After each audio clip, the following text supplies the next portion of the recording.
In this video, we do a full review of the new Cayenne Turbo GT from Porsche.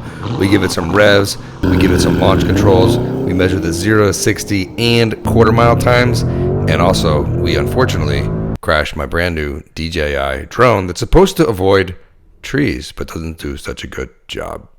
Hey everybody, Brooks from DragCams here. Welcome back to the channel. Today's review and testing is the 2024 Cayenne Turbo GT. This is Porsche's competitor to all the super SUVs, the Urus Performante, the Aston Martin DB707, and maybe not the Tesla Plaid or X Plaid, but we'll maybe compare it again to that as well. Today we got John here with me. He brought the car out, and we're gonna do some fun stuff today. So let's give a rundown of all the different options on this car, and we will take it out for a spin, 0 to 60 testing and quarter mile. This car is a V8 twin turbo 4.0 liter, making 650 horsepower. They say this can go 0 to 60 in the low threes, possibly in the twos. We're gonna test it out today. Did you run it low on gas for me? I did. You do? About a quarter tank. We're good. We're good. All right, so low on fuel to save on some weight. Maybe when we get back to my house, we'll put up on the scale. Sticker price comes in at just about $230,000. And we're just kind of gonna go over the options on this car. $223,000 plus tax, tag, and title. You know, all that kind of good stuff. So it's got 22-inch, kind of these blue tinted wheels. What's the color? They're anodized deep sea blue. Anodized deep sea blue wheels, 22-inch. Look at the size of these brakes on this thing. Right, This totally is reminds me of outrageous. yours. Jeez. There's actually a lot of updates from the previous year model of this Cayenne Turbo GT. Up front, you can see a lot of cool aero bits. Inside here, check out these winglets, which are directing air, I don't know, away from the radiator, not really sure. It does have some active aero bits, I believe, on the inside. It looks like some of these flaps could move around. They look like they're motorized on the inside there. And it's got like almost a duct down in the bottom here, bringing air down through the bottom. It's a really cool design. Onto the side profile, we got carbon fiber mirrors. It's also got a carbon fiber roof right here. Real cool. And then onto the back, a wing right back here, carbon fiber as well. It reminds me of the Performante Urus wing a little bit. And then John, you were saying it's got some active aero bits back here too? So this rear wing works like a 911. Okay. You know, without, you know, not a turbo, just a normal 911. I think over 60, it actually starts being active and coming up. Oh, this whole piece right here. This whole piece. Not just the black piece. Oh, I see, yeah. It kind of screws with the rear view because you lose about a third of this windshield, which already has the wind on the top. Gotcha. So you notice it, you'll see it. So at speed, the whole thing kind of raves up to give you some more active air. Correct. Gotcha. Onto the back, so we got carbon fiber diffuser down here with Akrapovic exhaust. You can see this titanium exhaust down here with the blue inside tips. That is a really, really cool feature right there. And twin turbo V8, let's check out the engine up front, give it some revs. All right, checking out the 4-liter twin turbo V8, 650 horsepower. Well, there's actually not much to see. There's a big engine cover on here. I'm not sure where the turbos are. I don't know if it's a hot V or not, but yeah, not too much to see up here. Start it up, let's see what this thing sounds like.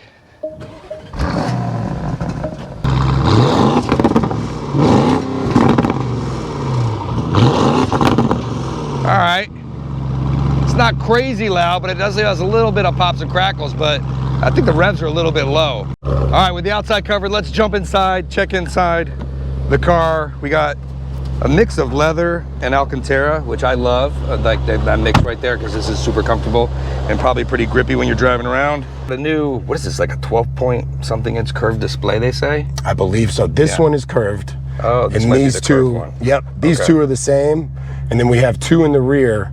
And honestly, I believe they all work independently. Okay. So I could be up here, so you can't even see mine, right? Right. Right?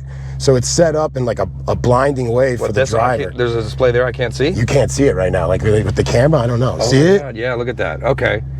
So yeah, I just drove the Purasanga yesterday, and it has the same thing. Okay. The second screen over on that side, the driver can't see it, I guess, to keep from distractions. Now, I guess it was gonna let you watch movies over there, that's fair, but I don't know if you can do that or not. Look at this. Yeah, I'm gonna have to jump on that side afterwards to kind of see. So we got standard CarPlay. Is this wireless CarPlay? Yes. Yeah, so you're not plugged in, so there you go, that's pretty cool. And it recharges the phone down in here. We've got wireless charging. Down here, here's some of the AC controls. We got temperature, fan speed, That's going to crank it up. We'll bring it back down. Climate menu, heated seats, on into here. Oh, look at he's got a draggy. That's my kind of guy. Draggy in the car. Alcantara over here. And then popping up in here, probably got some USB ports in there. And some cup holders. And oh shit, handlebars right here too. I love that about this car. Yeah. Very nice. Especially in the suede. Let's check out the rear. We got some carbon fiber bits over here. Decent amount of space. And we also have entertainment screens in the rear as well. So actually I got plenty of room. It's pretty comfortable. And then down here we got some air vents, 12 volts, some USB-Cs, and Recaro child seat right here for John's kid. So on the drive modes we have off-road. Yeah. And I just heard oh, I feel the car moving up and down. So it must have some active suspension. And then I believe like it'll turn on the video camera too. Okay. It usually does. I think when you start moving. Level is set for off-road right now. Off-road 1, off-road 2. And then you got normal, lowered, and low. That's kind of cool. You got a nice diagram there, dropping the car back down. Sport exhaust system option. We definitely want that on. Maybe that'll make it a little louder. I think I just heard that. Yep. But that might be just adjusted by when we go here. So if we go into normal sport and sport plus, I could hear it just got louder too. And then it cuts off the start-stop too. Yep. And then over here we got some boost pressure gauges. This is very familiar to Porsche owners at all. So when you jump in a Porsche, you know what you're doing. You got the start button over here. You got your little flappy paddle, whether it's here or down here, like in the 911s do. And then let's see what else we got here. I feel it's better than the 911 because you can actually see the full screen. On the 992, the steering wheel cuts off the left does and it? the right. Okay. And yeah. Gotcha. It's almost dangerous looking at them. Speed limits, observe, detect speed limits. We definitely don't want that on. Comfort modes, driver's seat, ambient lighting. I'm sure at night it lights up pretty nice. Oh, you can control my seat from here. Yeah, cool. And then back home, let's see what else we got. Oh, look at all the options. Wow. There's a ton of stuff here. So you got built-in navigation, and we got the CarPlay, Android Auto, Sport Chrono. I think this is a great implementation of CarPlay. Actually, it's very responsive, and it's a touchscreen too. So that makes it pretty easy to use. It's got carbon fiber on the sides, on the lower dash, all the way across to the side here as well. The Cayenne Turbo GT also has a really cool camera system. So right now we got the top-down view. We can see all around the car, and then you can actually get the view of the car around and then kind of move through. I've seen this on other cars, but sometimes it's been not so responsive. So you can see as I spin around, you can see the Tesla Plaid right there. And you can see completely around the car, and then you can pick whatever view you want from presets.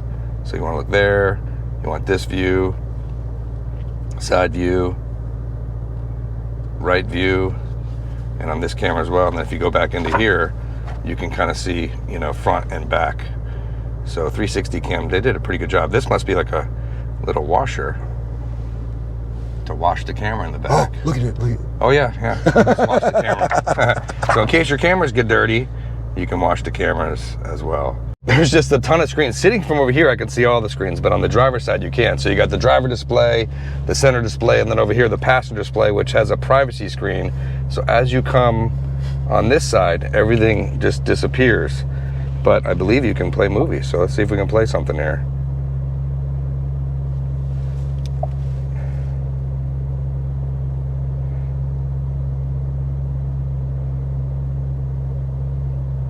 All right, well, we're not gonna mess with this too much, but I think you can play movies on here if you sat here and figured it out for about 30 minutes, and then once you get the gist of it down, I'm sure it'll be just fine. So there you go. That's the passenger display, media, and all these different things here. So I think we go back home. Now he's loading a video on this side, and I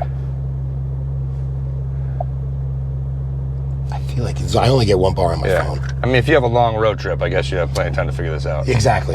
Exactly. We got the back working for the kids. All right, now I think we need to get to the good part of the video, right? 0 to 60, please. Yeah, quarter mile. Quarter mile? The full thing. Let's roll. Yeah, I got a good spot. So you ran it pretty empty on fuel. What do we got?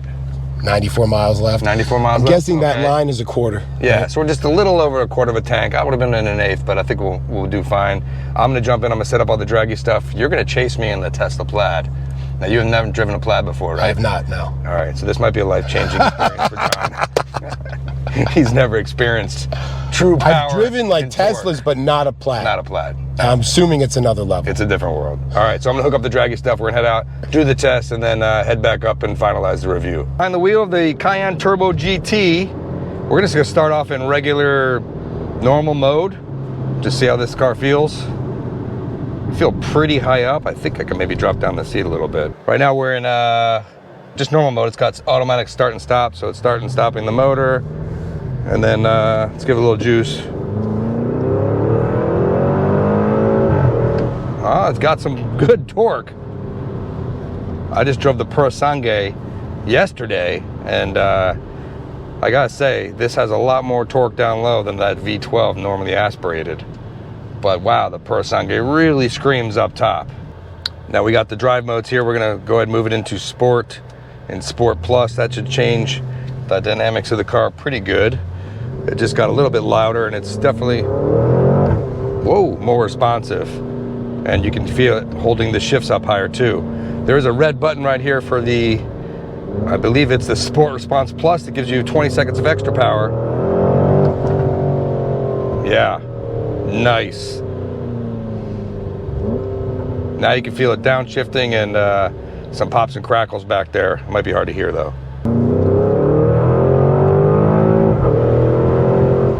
Man, this thing moves. Got a nice sweeper coming up here. This also has rear wheel steering. I'm not going too crazy because I'm just driving the car for the first time, but man, this thing handles very, very well. Very responsive too. I gotta say, Porsche did a great job. Even in Sport Plus, the car is super, super quiet inside. I believe it's got this active lane assist, because when I go to move over, it just moves the car back into my lane, which is super annoying because I guess you have to use your turn signal first. Yeah, and then it won't do that. But we're in South Florida, no one uses their turn signals. You put your turn signal on, someone speeds up to block you out. So for now, I'll use the turn signal so it doesn't try and keep me in my lane. As for highway pulling power in Sport Plus, if I just jam on it, wow, this thing flies. Guess what the 0-60s be? I'm thinking low 3s. It is pretty hot out here. We'll see how this thing does with launch control in just a minute. Sport Plus mode, we're gonna do launch control and the Cayenne Turbo GT, and let's see what this car is all about. We are in Sport Plus. Launch control, revving up. Oh, jeez, this thing's moving. Holy crap. It's got a great launch. Here we go. Revving up. Go. Oh, jeez, this thing's moving. Holy crap. It's got a great launch. Here we go.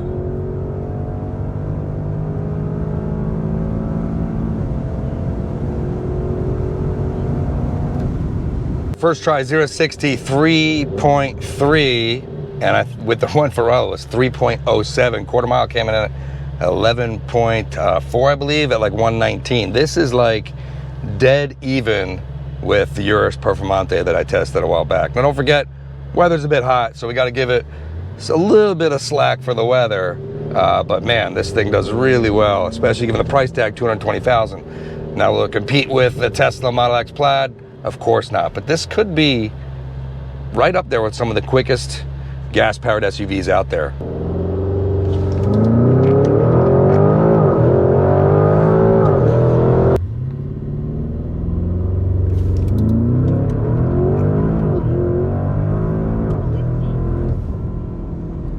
So those are results you see in 90-degree weather. DA was about 2,400 for our runs. Now I sent my data to Peter, who runs TX2Ks out in Texas. Now he's got some better weather and actually picked up his brand new Cayenne Turbo GT as well. He went out and did some testing, and here are his results.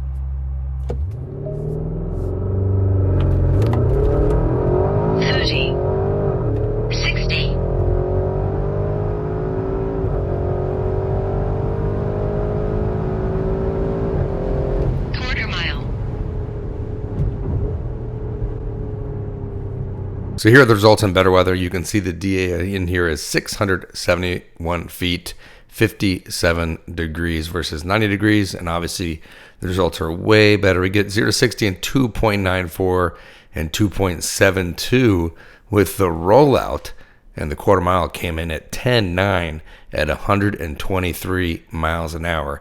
Now you will notice that the data says it was downhill invalid for the 0 to 60, but overall for the quarter mile, it was a valid run. Now Peter's also a data guy like me. He actually put it on the scales, and the Cayenne Turbo GT weighed in at 4,990 pounds. All right, so that's a wrap of testing the 24 Cayenne Turbo GT. 0 to 60 came in at 3.27 seconds without the rollout. That was the best one.